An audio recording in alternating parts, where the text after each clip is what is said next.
Hello everyone, my name is George Best, and if you're sitting there watching this, I want you to picture a skinny little kid from the narrow streets of East Belfast, kicking a ball against a brick wall until his feet bled, dreaming impossible dreams. That's where it all began for me. Not in the spotlight of Old Trafford or the roar of Wembley, but on the green fields of Cregagh Estate, where life was simple, tough, and full of love. I was born on the 22nd of May 1946 in Belfast, Northern Ireland, the first child of Dickie and Ann Best. Dad worked hard in the shipyard, a strong man with a quiet pride. Mum was an incredible athlete herself, an Irish hockey international, and she always said that by the time I was 10 months old, I was already standing on my own 2 feet with a ball at them. I slept with a football every single night.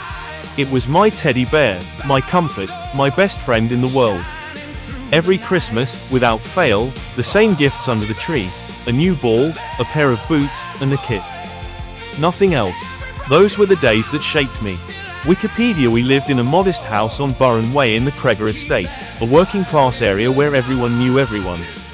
I had 5 siblings, my sisters Carol, Barbara, Julie, and Grace, and my little brother Ian. We were a tight-knit Protestant family, involved with the Orange Order. As a boy, I'd proudly carry the banner strings in the parades.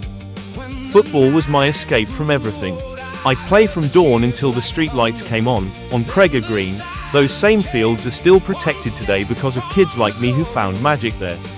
I supported Glentoran locally and Wolves from afar. School was okay. I passed the 11+ and went to Grosvenor High, but they loved rugby, not soccer, so I skipped classes to play with my mates and switched to Lisnashara Secondary. That's where I could really focus on what mattered, the ball at my feet. Wikipedia: those childhood years weren't always easy. Money was tight. The troubles were simmering in the background of Northern Ireland, but on our estate, it was mostly about family, community, and football. I was small and skinny. Kids at school teased me for it. I felt embarrassed, always trying to hide under my vest during PE. But with a ball, I was unstoppable. I'd dribble a tennis ball in the streets for hours, perfecting my touch, my balance, my feints. Mum and Dad saw something in me. Dad played a bit amateur himself, and Mum encouraged every kick. I remember the pure joy of scoring in street games, the way the ball felt like an extension of my body. Those emotional moments, the first time I nutmegged a bigger kid, the pride in Dad's eyes when I'd come home muddy and triumphant, those are the memories that still warm my heart. At 15, everything changed forever. A local scout named Bob Bishop spotted me playing for Cregagh Boys Club. He sent a telegram to the great Matt Busby at Manchester United that simply read, "I think I've found you a genius." Can you believe Glentoran turned me down because I was too small and light? It hurt, but it fueled me. I went for a trial in Manchester, but I got so homesick I flew back home after just 2 days. Busby gave me another chance. I worked as an errand boy on the Manchester Ship Canal while training twice a week. Those early days were lonely, cold nights, missing Mum's cooking, the family laughter. But I had my ball. I pushed through the tears and the doubt. Wikipedia: I made my first division debut for United at just 17 on the 14th of September 1963 against West Brom. We won 1-0. My first goal came soon after in a 5-1 thrashing of Burnley. By the 1964-65 season, I was a regular, scoring 14 goals as we won the league title. The feeling of lifting that trophy with the lads, Dennis Law, Bobby Charlton, the Busby Babe spirit still alive after Munich, it was indescribable. We did it again in 1966-67. But 1968, that's when the world truly saw the Belfast Boy. In the European Cup quarter-final against Benfica in Lisbon, at just 19, I scored 2 goals and danced around their world-class defenders like they were statues. The Portuguese papers called me, O Quinto Beatle, the 5th Beatle, because of my long hair and flair. Back home, the photo of me in a sombrero after the game made front pages everywhere. I was living the swinging 60s dream, Fame, girls, cars, but deep down, I was still that kid from Cregagh who just wanted to play. Wikipedia. The pinnacle came in the European Cup final at Wembley against Benfica on the 29th of May 1968. The game was tied 1-1 after 90 minutes. In extra time, I picked up the ball, went on one of those mazy runs I love, dummied the keeper Jose Henrique, and rolled it into the empty net. Brian Kidd and Bobby Charlton added more, and we won 4-1. Lifting that trophy as the first English club to win it, after the tragedy of Munich, was pure magic. I won the Ballon d'Or that year, the only Northern Irish player ever to do so. 2 league titles, the European Cup, top scorer for years.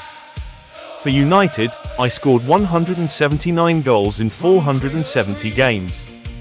For Northern Ireland, 37 caps and 9 goals. We never made a World Cup finals, which hurts even now, but I gave my all for the green shirt. Many call me one of the greatest never to play in one. That stings, but the love from the fans made up for it. Wikipedia. Off the pitch, life became a whirlwind. Fame brought women, parties, fast cars. I married Angie in 1978, and we had our son Callum in 1981. Later I married Alex. But the alcohol, it crept in slowly and then took over. Mum passed away in 1978 from alcohol-related issues at just 55. That broke me in ways I couldn't express. I left United in 1974, wandered the world, LA Aztecs where I scored freely, Fulham with Rodney Marsh, Hibs in Scotland, even Australia. I had talent to burn, but the demons followed. I famously said, I spent a lot of money on booze, birds and fast cars. The rest I just squandered. It was meant to be funny, but it was painfully true. There were dark nights, regrets, rock bottoms. I battled it publicly and privately. The love for the game never left. Even in my later years, coaching kids or watching matches, that street kid inside me still smiled. Looking back from wherever I am now, the kid who took a ball to bed every night wouldn't change much. The goals, the skills that left defenders on the ground, the fans chanting, Georgie best, it was all worth the pain. To every young player out there watching, chase that ball like I did on Cregagh Green. Never let go of your dream, even when fame knocks or life hits hard. Stay humble, love your family, and play with joy. Football gave me the world, lifted me from Belfast streets to global icon. I hope my story inspires you to create your own magic on the pitch. Keep dribbling, keep dreaming. God bless you all. The Belfast Boy sends his love.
Dream like a kid you were before.